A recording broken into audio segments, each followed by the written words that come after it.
The pride of regional rail travel in the Australian state of Victoria is these Vlocity sets. With the first train set being built 20 years ago, with more than 20 trains still to be constructed, are these trains really still fit for purpose 20 years on from their conception? That's what we're gonna find out today. So join me on this journey from the lovely regional city of Bendigo to the bustling metropolis Melbourne, as we check out if the good old saying, if it ain't broke, don't fix it, also applies to trains. Hello and good day from Bendigo. I've just spent a couple of hours in this lovely city, but now it's time to head back to Melbourne.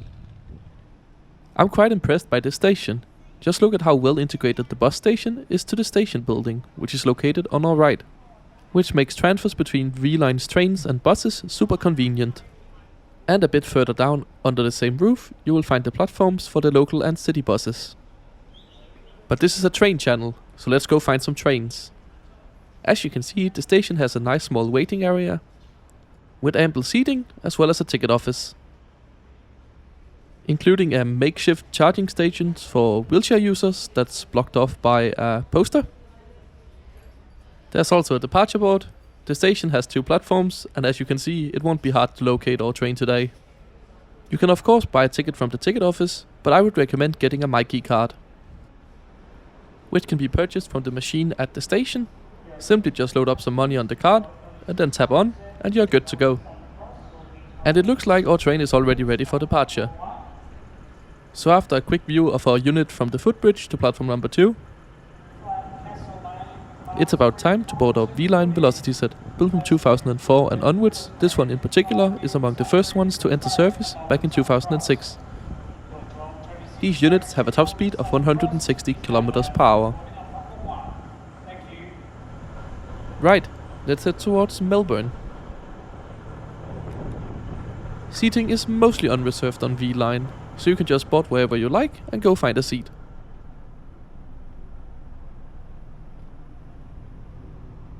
I reckon about here will do just fine. And at 12:26 we are ready for an on-time departure.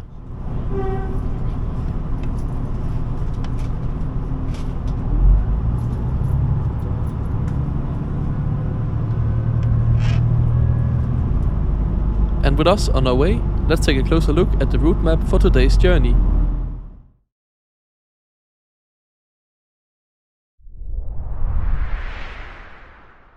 We are catching the 12:26 V-Line Bendigo service, which on Saturdays originate here in Bendigo, making stops at Kangaroo Flat, Castlemaine, Malmesbury, Kinton, Woodend, Maidstone, Gisborne, Riddles Creek, Clarkfield, Sunbury, Footscray, before arriving into Melbourne's Southern Cross, our final destination. This is a distance of 162 kilometers, which our train will cover in 1 hour and 58 minutes, landing at an average speed of 82 kilometers per hour. The outer parts of the line out here by Bendigo is single track, and strangely enough the line actually used to be double track all the way up to 2006, where it was singled as part of a project called Regional Fast Rail.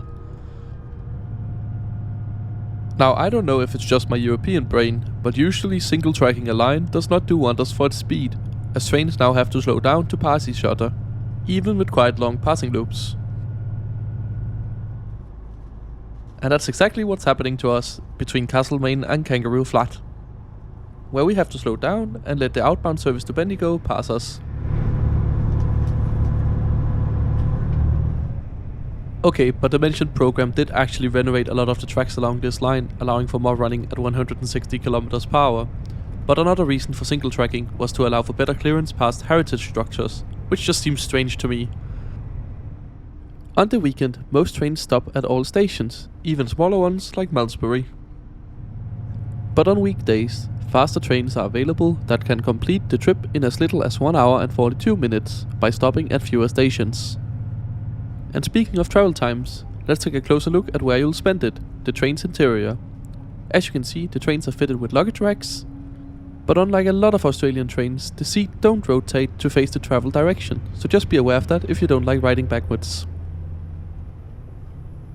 At the front of the train is also where you will find the accessible carriage. Here you can see the spots for wheelchair users. And now for a feature I think every regional train should copy. A drinking fountain with drinking water free for all passengers. This is such a great feature. Also next to the accessible area is where you'll find the accessible toilet. So let's do a little toilet review. You can close and lock the door using the buttons. The toilet is looking clean and the flush is working. Over here is where you'll find the sink, which has working water, as well as soap. So, I'd say this is pretty good. But it seems like this train could use even more luggage racks. But I guess the wheelchair spaces will do on this service, as there was no wheelchair users at all.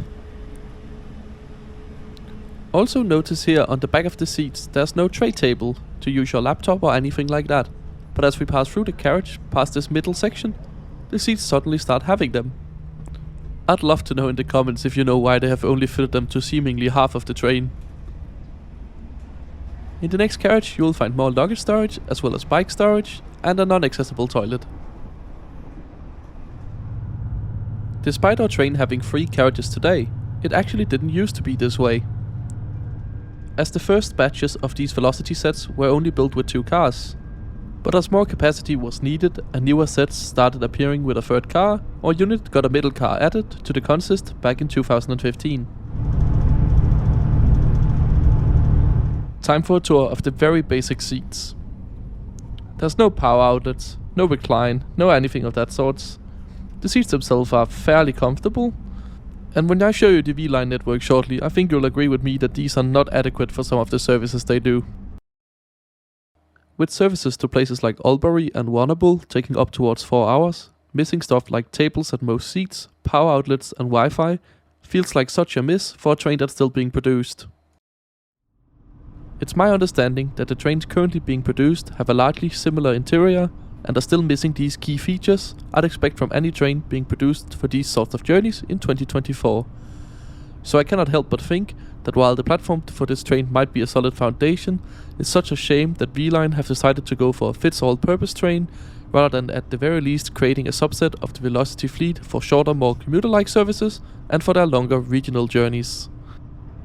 And speaking of the shorter journeys, we have now made our stop at Sunbury, which is the start of the electrified section and the metro trains network, meaning our train will now be fast to Footscray, where Melbourne's own local commuter train system will now handle the local stops.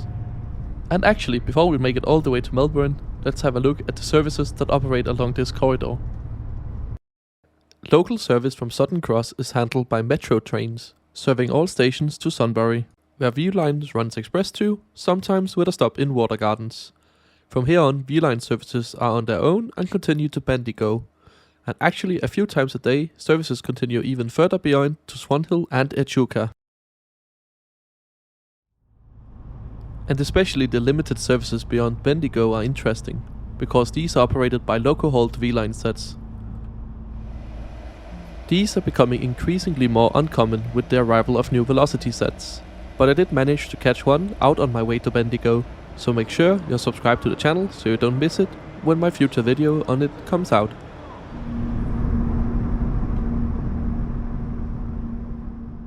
And now that we are on the approach to Melbourne, I cannot help but feel a little bit disappointed.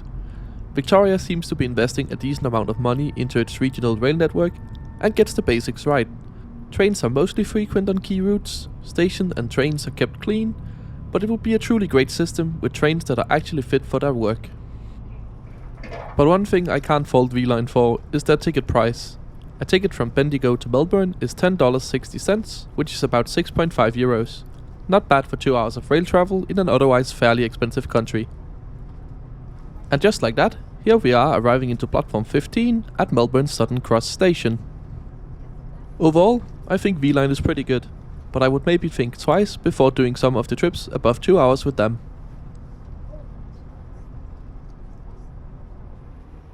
Thanks for joining me on this trip today. If you have enjoyed this video, make sure you're subscribed to the channel. I try to upload a new video like this every Sunday. You can also follow me over on Twitter at IntercitySimon.